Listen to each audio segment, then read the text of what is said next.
welcome to episode 8 of We Are Endangered Species. My name is Zoltán Rendes. We have done 7 episodes, countless questions to 11 guests. Today, we thought we're going to do something special for you by not giving you questions, but rather trying to find answers. But first, here is the opening with Balázs. And today's reason we are an endangered species is us being under the weather. Yeah, we are doing this to ourselves and the planet and every living organism on it. We've evolved from Homo sapiens to Homo idiotus, a species characterized by repeating the same mistakes over and over again while expecting a different result. Flash floods, wildfires, typhoons, heat waves, tropical storms. Yes, they do occur without fossil fuel emissions, but European heat waves are now 3 times more likely. Mediterranean wildfires are 10 times more likely. And 65% of all European heat deaths can directly be linked to fossil fuels. And now I've said it. You've heard it, and it's business as usual. I'd be hard-pressed to find anyone who wasn't touched by the news of the dozens of children killed in the flash floods in Texas. And I refuse to believe people will not get upset about the prices the devastating effects of this summer will have on food prices in Europe. But then what? What? Is somebody going to do something? Well, be the change you want to see in the world or something very similar, because Gandhi never said that. No, I believe he was much wiser. What he actually said in 1913 was, if we could change ourselves, the tendencies in the world would also change. As a man changes his own nature, so does the attitude of the world changes towards him. There, I fixed it for you.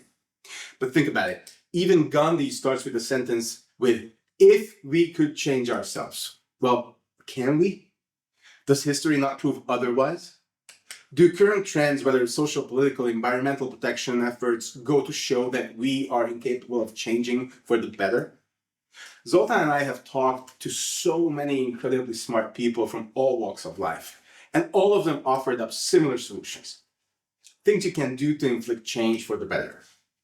It's just like after a breakup. You'll examine the situation, and if you're a dumb piece of shit, you'll blame your ex. You'll blame your childhood traumas or your parents. If you can and want to change, you'll examine yourself first and foremost and accept the circumstances are beyond your control. Your ex is not you. Your parents are not you, and your past is gone.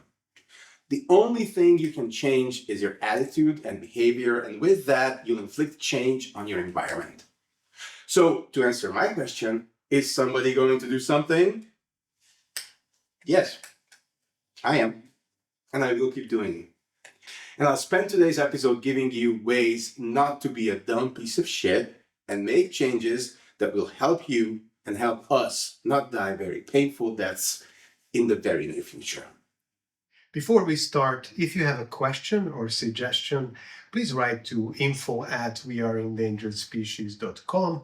And if you want more content or connect with us, follow us on TikTok, on Instagram and Facebook. And while we are at it, I was scrolling through Instagram when I found this video, and I really thought that we want to talk about this with Balázs in this episode. I don't believe in climate change. They're using climate change to mass control. I don't believe in climate change. It's a Reform Party conference where one of the big events is sponsored by a company that called man-made climate change fake news and a delusion. The Heartland Institute are hosting an event right here in the thick of the conference. They've compared people who believe in climate science to the serial bomber and terrorist, the Unabomber. We wanted to know whether people here accept that man-made climate change is real. There's always change. The world changes. We don't all now look like amoebas in the sea because we have evolved. We will evolve. The climate's always changed and it always will change. So for me, I don't see that a big issue. The climate of this planet has been changing since everybody knows about the planet, hasn't it? Is that a fact? Yeah, it is. I'm not a climate denier. I think man-made climate change is overhyped. I don't believe in climate change. I believe in climate shifting. I believe we live on a living planet and the planet changes. It's about mass control, and they're using climate change to mass control. We're not going to leave this country for them to be controlled by fictitious lies and globalists. Man may very well be influenced slightly, but what are you going to do? I think the sort of academic consensus which people point to when it comes to climate change is the product of perverse incentives. I don't believe in climate change. I don't believe in it. I never have done. It's not a global problem, it's a global tax. We asked 20 councillors and members. Only one of them said they accept that man-made climate change is real. 95% of those we asked did not accept the consensus of the vast majority of experts that humanity is driving a climate crisis. It's not a scientific poll, but who needs science anyway?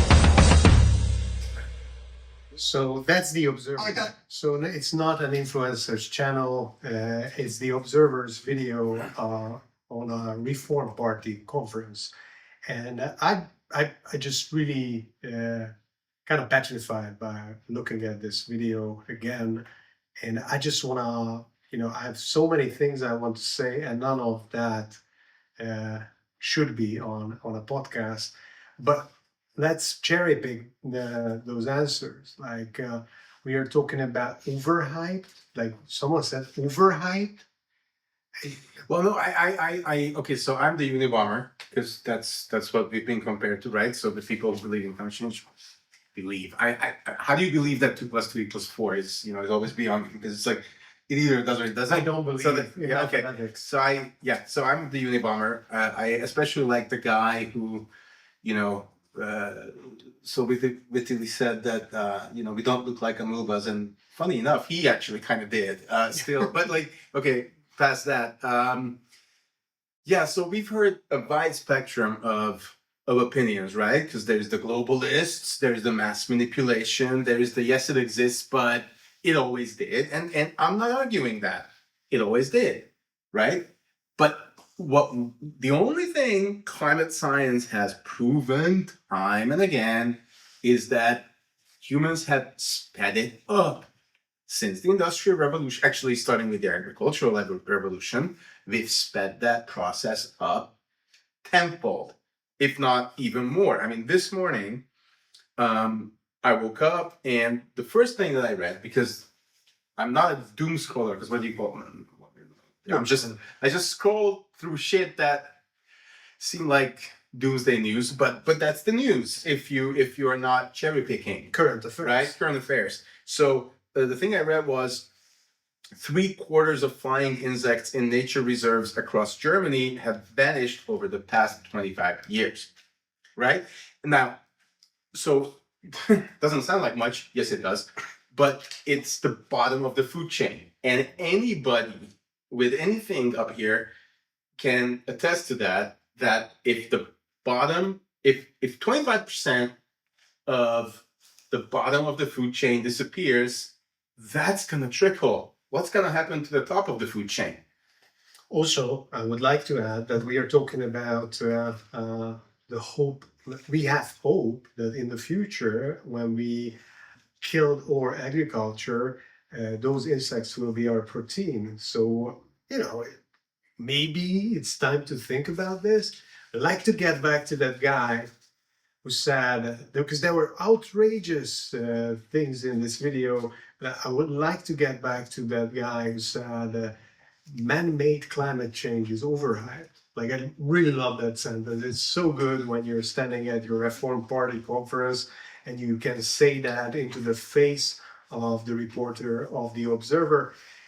I would like to add that I really want this guy to talk to, with the same attitude, talk to the relatives of the 10,000 people who died this summer because of that man-made overhyped climate change. And believing, I don't care what you believe in. I really don't care. I hope you have faith. I hope your beliefs take you forward and make you a good human being. That's all I care about. But when we talk about I don't believe in climate change, it's like saying I don't believe in mathematics. It's there. It's going to be, as Balai said, it's going to be 4. But it isn't it. It feels like it's by choice, right? So like any human construct, like I always have this discussion with very religious people. It doesn't matter what religion, by the way, just religious people. I always have this discussion with them because they keep saying that we are all creations of God, and I'm like, no, in reality, God is a human creation, right? So we the only proof we have is that we imagined God and created that concept. It's an abstract, and we give it a lot of stories. Now, it doesn't work in reverse for climate change, right? Because it's proven, it's happening. And I just wanna I just wanna understand whether this attitude is a self-defense mechanism in these people, or they just want to accept the way that when you're told you have X amount of time left, it's like, would you want to know how much you have left? Yeah, I think part of it is self-defense, but not all of it. Like self-defense for me is a lot of people scroll through news about climate change, all these disasters. They try to calm themselves with the fact that weather is changing. It's often impossible to forecast the weather situations, which is of course not true. Like to extreme weather, at least, and they try to calm themselves. But people who go up to the camera of the observer are people who are very confident about what they are saying, and I don't think itself. This is attacking scientific fact, and calling people who actually believe it. I don't believe in climate change. It's there. I don't have to believe in it. It's like the sun comes up every morning. I don't have to believe in the sun. It comes up. It's there. It's a fact. These people are putting tags on people who actually say yes to the facts, which are put up on our table every morning, call them terrorists and globalists, and they put political tags on it. And that's one of the problems with climate change. Political tags that all sides of politics, the whole spectrum uses it for different reasons and to achieve different goals. And that's very disturbing, and these people are misled, and I'm sorry for them. They should visit some places which were recently hurt by climate change. And we're going to talk about. You don't have to go. I'm sorry, but these guys were in England, right? You don't have to go far. If you've landed at Heathrow over the past whatever couple of years, especially in the summer, you've seen that Hyde Park, Green Park, like Green Park, yellow, dried up over the summer because those very wet British summers are a thing of the past. They're gone. They don't happen. And this guy who just, like, one more thing about that, the one that said that it's a tax, right? Yeah. How, dude? And if you think this is tax, then wait until the economic damage, and we're going to talk about that. The economic damage starts piling up. And by the way, the fact that crops are failing, that there is drought where there should be rain, that there is a flood where there shouldn't be any, crops are getting destroyed. Therefore, we won't be able to feed the animals. We won't be able to feed us with that food. So yeah, that's your tax. Also, he's saying tax when some of the biggest taxes in the world are on fossil fuel products. So let's just be, realistic here. You are taxed on your fossil fuels, not on any renewables at this point. You're not taxed on being conscious or doing recycling or not doing recycling. You're not fined, which I don't agree with that, because you should be fined, actually, because being stupid is legal, hurting something or someone is not. And so yeah, we talked about that. Remember with Christian Moore, who had a pretty good suggestion for financially incentivizing people to believe in climate change and to do things. Now, there are some systems where I'm like, all right, that's pretty cool. Like, for instance, if you put a fixed price on recycling bottles and plastic and whatever, and incentivize people to return those things so that they get paid some money, even if it's chip change, then they will move. They'll do it, or they will, collect those plastic balls at the very least and give it to the homeless to recycle it. Which is, by the way, a trend here in Budapest. I know I do it. I always collect it. I take it down, give it. It's a couple of thousand forints, which is not much, but it's money. It's just change you would give to somebody anyway. So there are ways to make it work, but it's still very far from the amount of natural tax, if you want to call it, that you will be paying because prices will rise. And of course, some countries have really developed circular economy solutions where people incentivized. Look at Scandinavia, like amazing stuff going on there. A lot of best practices we could learn from. Also, I've been circling around because of our business in Africa and in Mexico, and I see that there are absolutely no policy in place or regulations in place for waste management, for structured waste management and circular economy. That the waste that our trash is value, we can use it. We don't just dump it. We should use it, and some of that, if it's dumped, becomes toxic and deteriorates the soil or water is more. So a huge change is needed, as Balázs said in his opening, and not the slogan, the pseudo Gandhi slogan like change. We need to think how we can change. So there are some best practices, right? Because, like, for instance, in my industry and film business, I haven't been on a set in a long time now where it's not common practice to have on a 6-day shoot, 1 or 2 days a week, we have vegan days to cut down on meat consumption, number one. Number two, it used to be, people running around handing out plastic bottles of water all day. That's gone. Bring your own little thing. You can fill it up with water. So, like, there's couple of little things, but these go a long way. And by the way, we will get back to, because I put together an entire long list of like everyday things you can do, because people often fail to provide like, yes, but what can I do? And that's what I raised in the opening is like, what do you do? Well, I'm gonna give you some very simple pointers that you can do to help and slow down the process as much as possible. So I was giving an interview in the morning, this morning, to a Gulf newspaper, and they asked the same question, that what people can do, and why is that people think that what they do is too small to matter.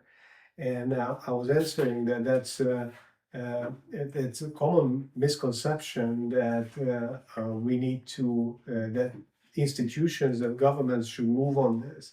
We need to change as a collective, and that collective is the human race, and anything towards any little itsy bitsy step towards a better world will actually make the world better.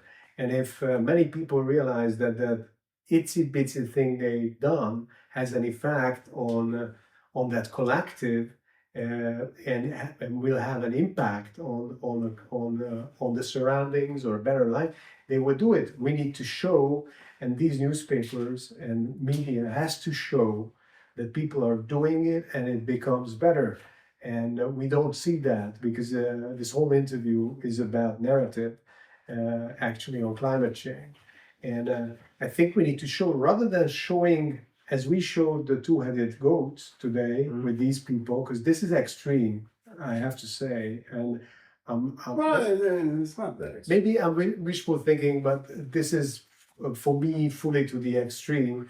No, because I'm also looking at the other side on Instagram, not just the climate apocalypse page and all that stuff. I'm also looking at the other side, and some of those memes that come up, holy shit! I mean, yeah. Plus the tree huggers, as I call them, who have no actual concept about climate change. Just they want to fight something, and then they do their stupid things with one. Well, I love that as well. When people stand up for the environment and then they politicize everything else about it, you've destroyed your credibility immediately. I mean, look at the late, may he rest in peace. I adore that man. Look at the late Robert Redford, who started this decades ago, and he spent his life and his legacy is now not just about his Oscar-winning directing or his acting roles. It's also about how much he did for the environment.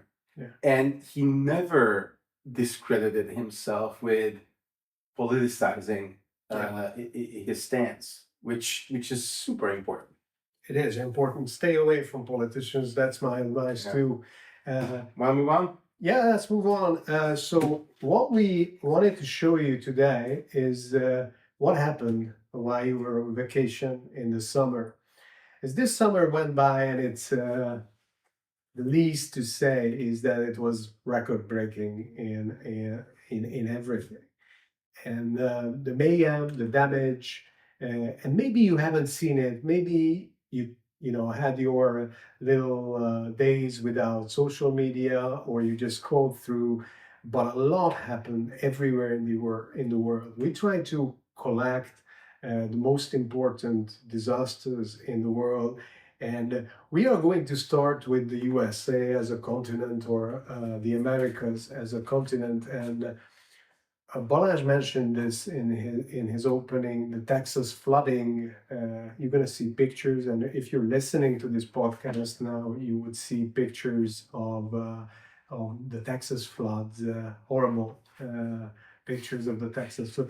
Balázs, I'm going to ask you a question. Do you think that this could have been avoided?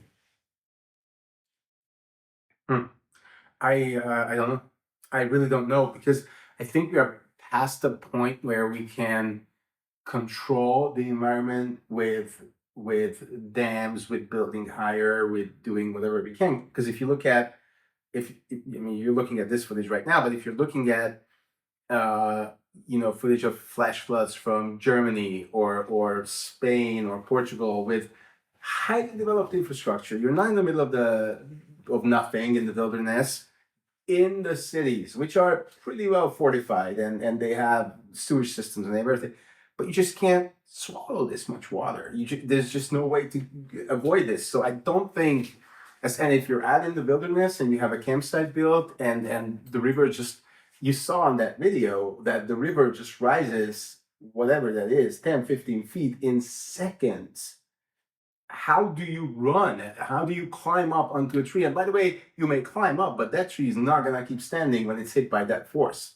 So it's and then if you're a child and you have your camp counselors and you're out in the middle of nowhere where there's no cell phone coverage and you don't get the alert, because by the way, the Environmental Protection Agency's systems and funding has been cut back, so you won't get your flash flood alert on time. Then what? Then how do you avoid this? That's and we could continue whose funding has been cut, like monitoring, forecasting agencies, research. We are talking about You're funny. Let's not do that. Funding cut. We'll lift this back up. And also a lot of FEMA were basically the first disaster response A to Z of the USA. Their budget and authority has been cut over these situations. So kind of we expect that these situations will play out in a good way and there will be no damage or no death or no, at least not too many victims. But that my problem, and again, I'm not trying to push political agenda here, but is that a policy? So, because it's weak for me as a policy. It just cut the funding very logically, let it play out. What's the goal of the policy like that? Because it's like feeding stupid voters is not a goal. Because you're going to burn a lot of people and a lot of billions of dollars on the altar of feeding the stupidest voters you have. Not worth it. So what's the logic in leaving? And let's turn. I mean, I don't even want to go there, like staying in power and why people do certain things to that effect. To stay in power, because people can do, when they lose touch with reality, on any side of the political spectrum, they can go very far to do that. So I don't even want to go into that.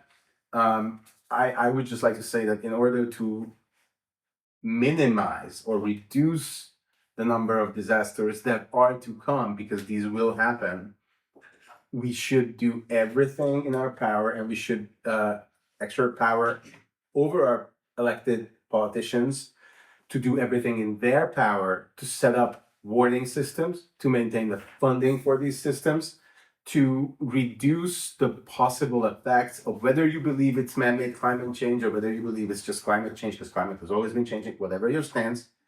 We should, just like you lock your front door, just like you put up bars if you live in a more dangerous neighborhood and you don't want people breaking in the middle of the night. You do these preventive measures to reduce the risks. Meanwhile, we are seeing pictures of the California wildfires, which is again, it happened before, not so long ago in Malibu, of course, and now it happened again in the summer. Just Balazs, back to you.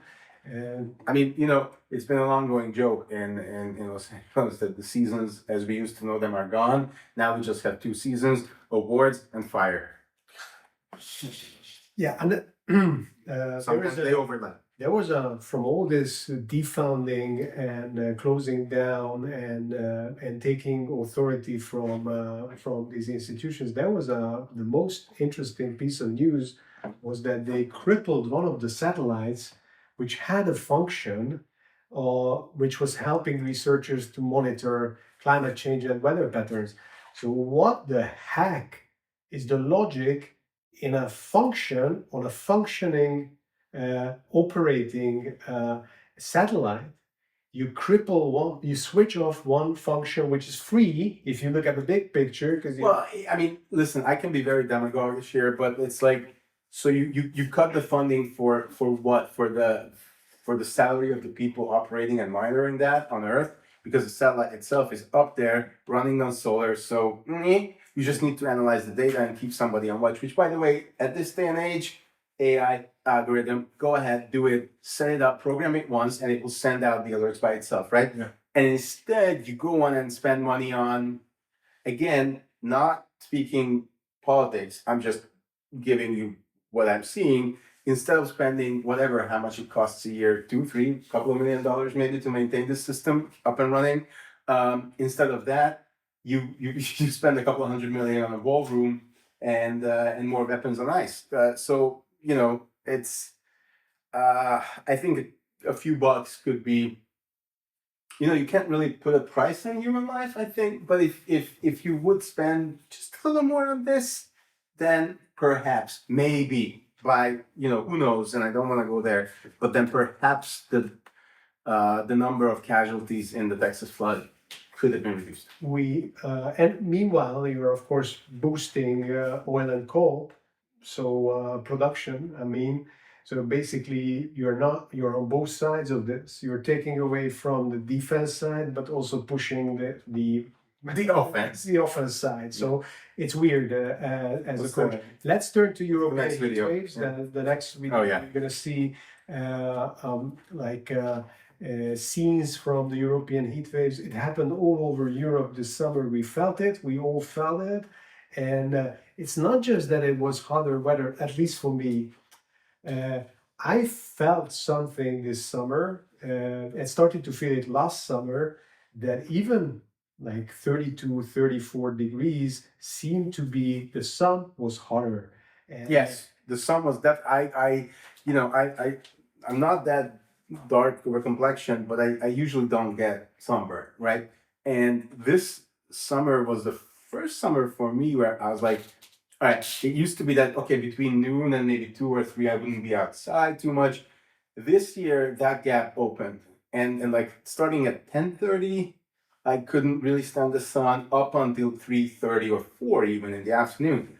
And so, yeah, the sun was definitely hotter. And I had I had days when I endured maybe, 42, 43 degrees in the city, which was...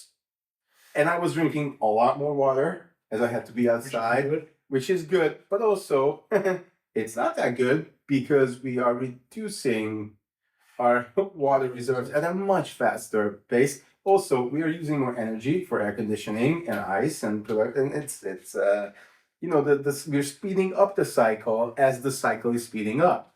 And heat waves are not the most spectacular of climate disasters, but they are very very damaging, and not just human beings. Though unfortunately, 2,300 people died because of these heat waves in Europe this year in the summer. 3 months we are talking about.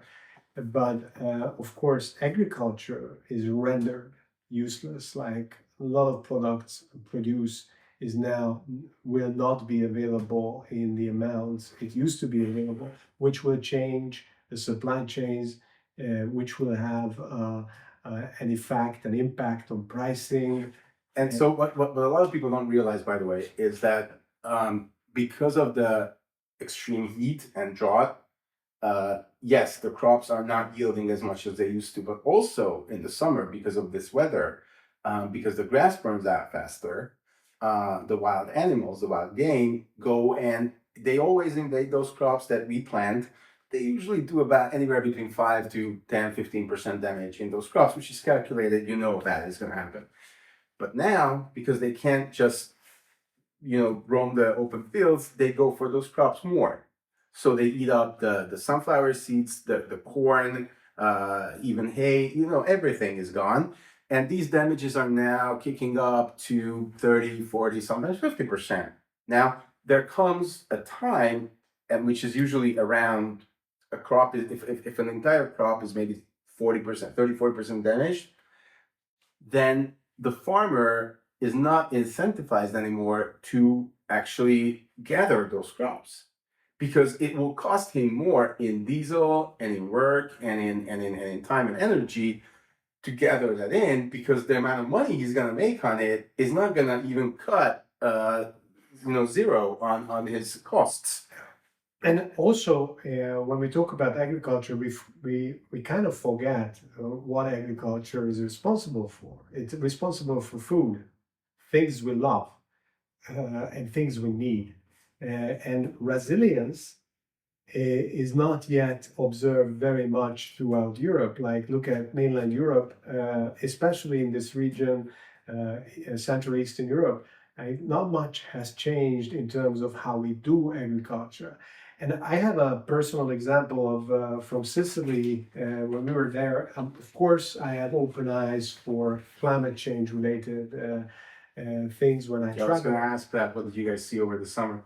And in Sicily, the whole agriculture has been changing. They are bringing in new produce, which actually likes the unforgiving weather they have, up to 50 degrees. They are trying to replant the forests in a whole new way. They are, of course, dealing with water scarcity, with going back to ancient ways of keeping water in the soil.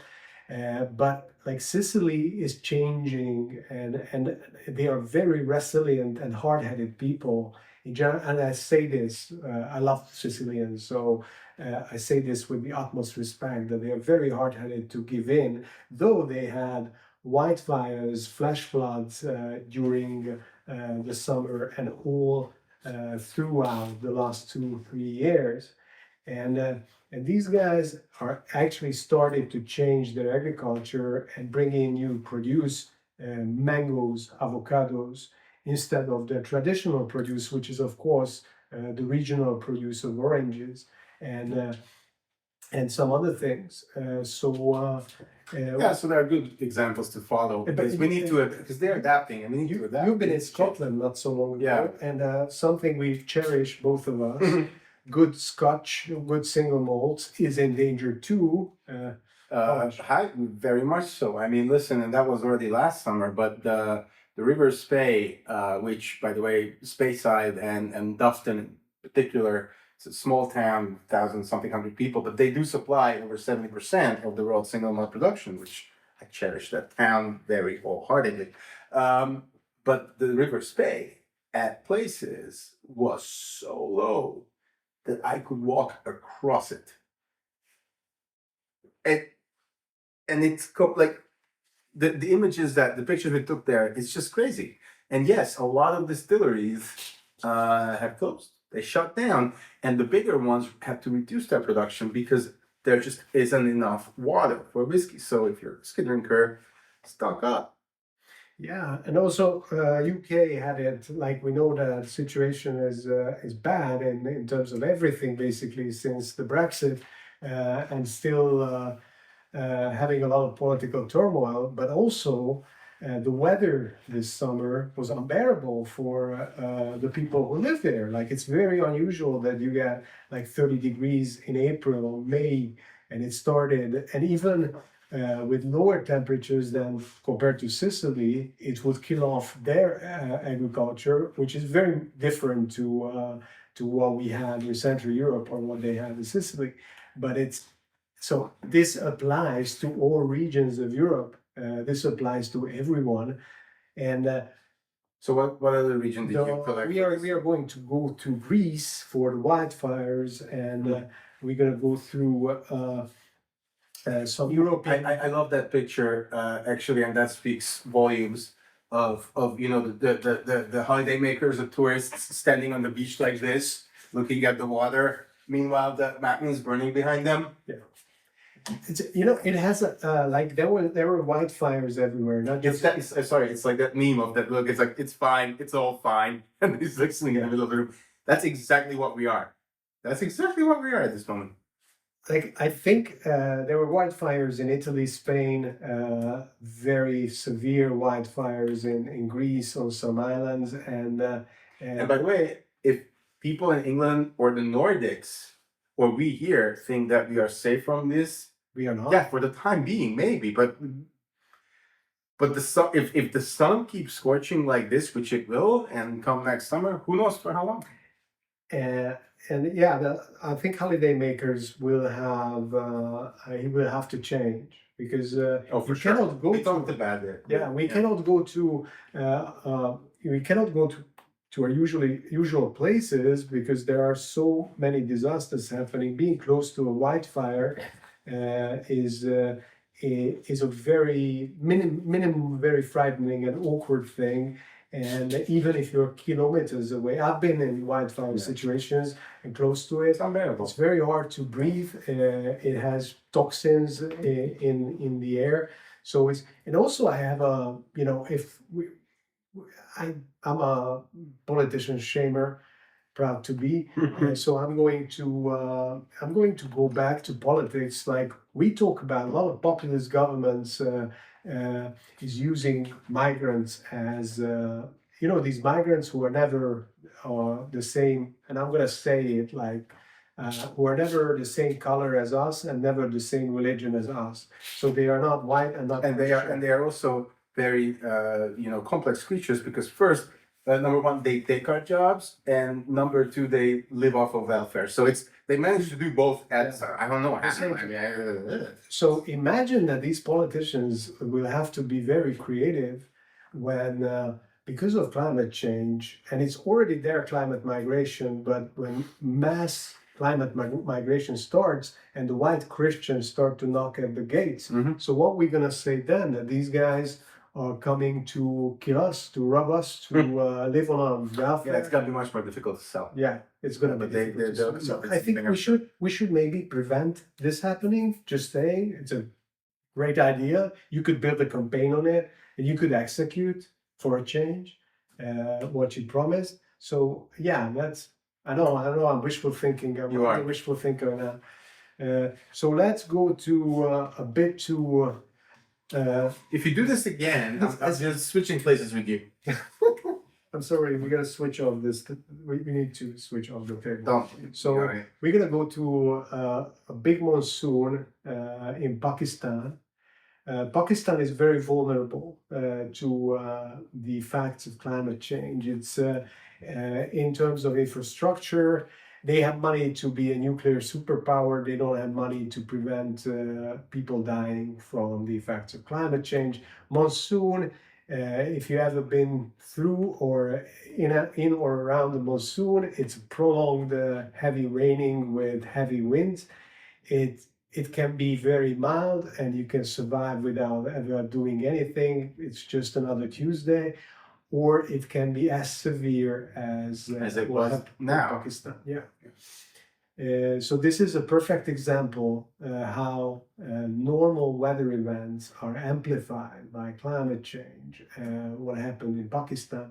And also, it was not just Pakistan, it was India, and all around that region had this monsoons effect going on. It's these countries, or some of these countries, are spending most of their budgets on military and corruption, the spending and corruption. But you understand what I mean.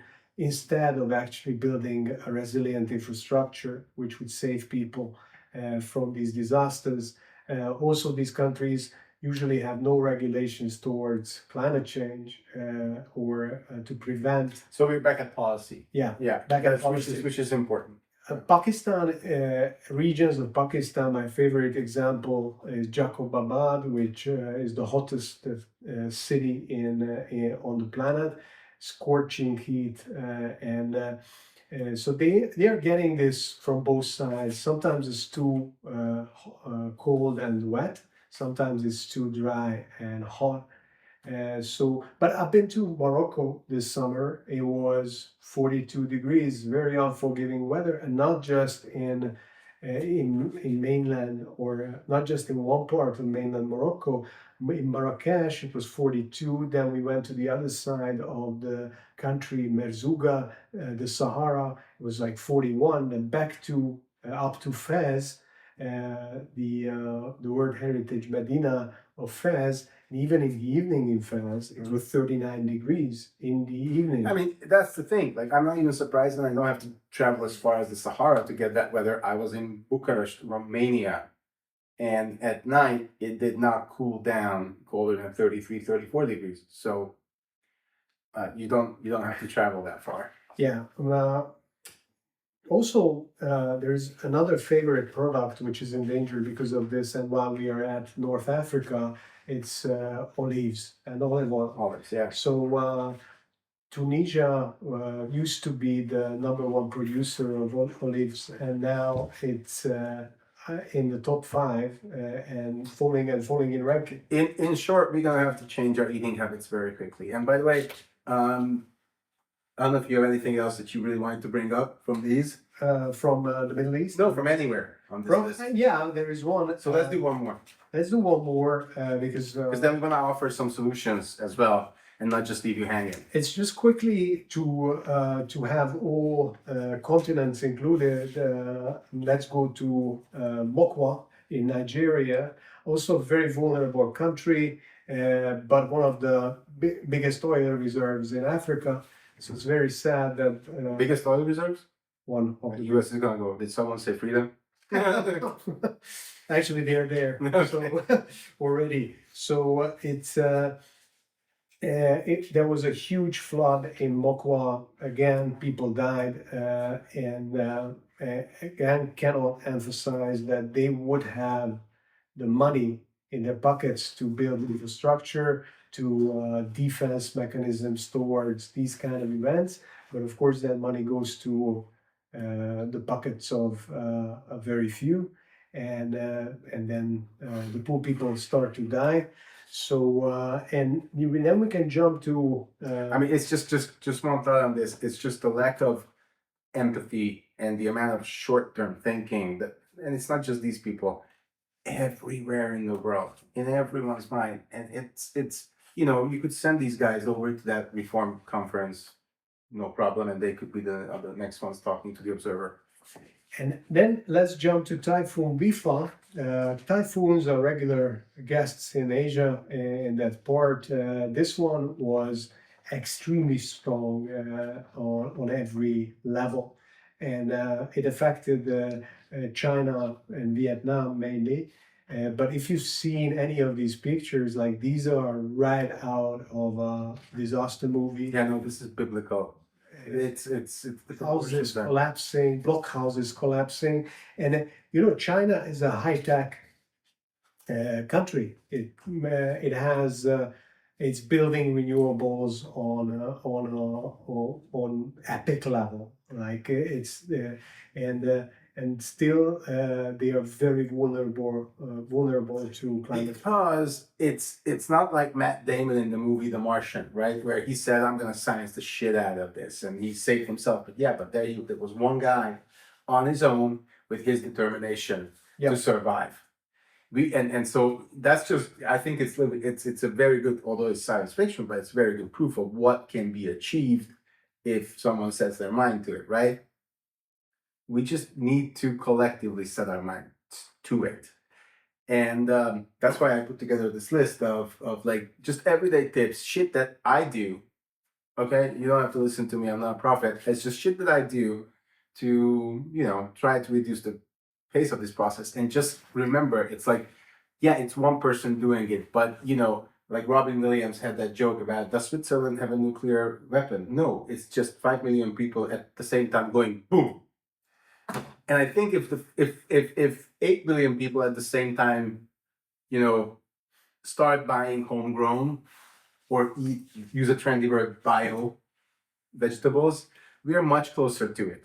Okay, you can read into my list because I don't want to do this alone. But I also, drive electric, use shared transportation, scooters, bikes, whatever. You can you should recycle. Recycling is very important. It's more than you think about it. It's not kind of meshing the top of it. It's really one of the focus areas we need to get better. Is we generate so much trash in this world that it's going to eat us up. So you recycle as much as you can. I grow my own herbs in the kitchen. My mom grows vegetables in the garden. If you can, do it. Do the same thing. When you go shopping, use your own shopping bag. Do not ask for paper. It's not. Do not ask for like decomposing plastic. It doesn't fucking decompose. And look for products which use packaging which is not damaging to nature. It's very important. You can make your own choices. Don't fall for logos on big brands that they are this green or that green. Just grab it. You feel it. You're gonna feel if it's natural. If you haven't watched our episode with Debbie Hart on sustainable travel, do so. But forget cruises, forget Disneyland, forget the flashy big stuff. Try travel for longer periods of time when you do travel, and stay in smaller kind of places. If you can, put a solar panel on your house. It helps immensely and conserve water. And of course, if we are there at energy usage, try to integrate some kind of a smart solution which would switch off the lights after you're gone, or switch off your heating system or air conditioning system, because that's a whole lot of wasted money, but also hurts the environment and hurts your home at the end. And also, when you're in the same thing using computers, limit your computing power. So yeah, we all use ChatGPT, we all use AI, we all use computers, but just, do you really need another 15 versions of your kit changed into Barbies? No, you don't. So limit the computing power, because again, if 3 billion ChatGPT users limit their use, it's gonna have an effect. Huge amounts of energy is saved. And also, when you're alone and you're bored, maybe it's not the best idea to use ChatGPT as your replacement family member and ask about the big questions of life. Because you saw it last episode. He has brutally honest answers sometimes, which would maybe make your boring afternoon a bit of a bitter afternoon. Yeah, even if you have terrible friends like this guy, just call him over and have a whiskey with him while you can still have a whiskey and talk to him. I mean, he'll talk, never shut up. You can regulate the temperature in your house. Use LED bulbs. Switch your fucking bulbs. It's so simple. And there are so many things you can do, and these are little steps you can buy. I'm sorry, like I buy seasonal. Like if orange doesn't grow in your country in December, don't buy oranges. Buy seasonal, buy local. You know what? If you drive a car, hope it's electric, but if you do, then maintain the tire pressure, because that also reduces energy consumption. When you're done wearing your clothes, donate them, repurpose them, use them as towels, whatever you do. Just like don't throw them out. Wash your clothes in cold water. Believe me, they still get clean. I don't stink. Do I stink? There you go. And line dry. Why do you throw everything into the stupid dryer? Solar energy, best use of solar energy, and also if you have a garden, even if it's a little garden, or you have a bigger terrace, use composting because it's very good for if you want to grow something in that garden. Natural compost is the best for making that soil less acidic. My land there loves my coffee. Yeah, I'm serious. So do it. Use everything. There's so many tricks. You're scrolling through Insta, and among all that stupidity, there are so many good pages to follow. Yeah, and amazing content makers who make give you everyday ideas how you can live better. And this is the quality of life. And not to talk about the quality of your surroundings. Or when we're talking about your surroundings, we talk about the safety of your house, your neighborhood, your city. This summer, in 3 months, documented death because of climate change, 10,000 people. 130 billion US dollars in documented damage. That's not all, because we don't have the official figures from different countries which don't report figures. And imagine that only 80 billion of that can be claimed at an insurance company. So 50 billion US dollars went up in flames or were flooded. You don't want to be among the people whose house will not be paid by the insurance company because of some climate change related disaster. You need to take care of yourself. That's the most important. We're not going to invade your ears any longer. I'm just going to let Zoltan deliver his closing remarks. And so while he talks, he's going to talk a little bit more. So thank you for being with us. So as we wrap up this episode, let's just take a moment to appreciate the irony. While half of the world was sipping cocktails under beach umbrellas, the planet was practically sending us push notifications. Record wildfires, collapsing glaciers, and floods that turned entire towns into Venice-themed resorts, without the gondolas, of course. The summer's disasters weren't background noise, they were the main feature. But you wouldn't know it because most people were treating the climate crisis like the subplot in a TV series. You keep fast forwarding through it only to realize later, oops, that was the plot all along. Indiana Jones once said, "It's not the years, honey, it's the mileage." And you can feel our planet's mileage racking up fast. Every ignored heat wave, every drought, every flood is us riding shotgun in a beat-up car speeding downhill with no brakes, to bring back one of Balázs's metaphors from a recent episode. We laugh, we scold, we book our holidays, but every summer we wait to care, the road gets shorter. If this were Casablanca, this would be the moment I'd say, we will always have Paris. Except if the Seine floods again, maybe we won't. So yes, it's bittersweet. We can find humor in our corrective denial because humans are great at laughing in the face of destiny. But we also have to recognize the consequences. We don't get infinite seasons of reruns with better plot twists. We get one shot to decide whether humanity is the protagonist who learns just in time, or the audience that realizes too late the ending was always written. And with that, I will leave you to think about what role you would rather play in the story. My bet is still on you. Until next time, goodbye.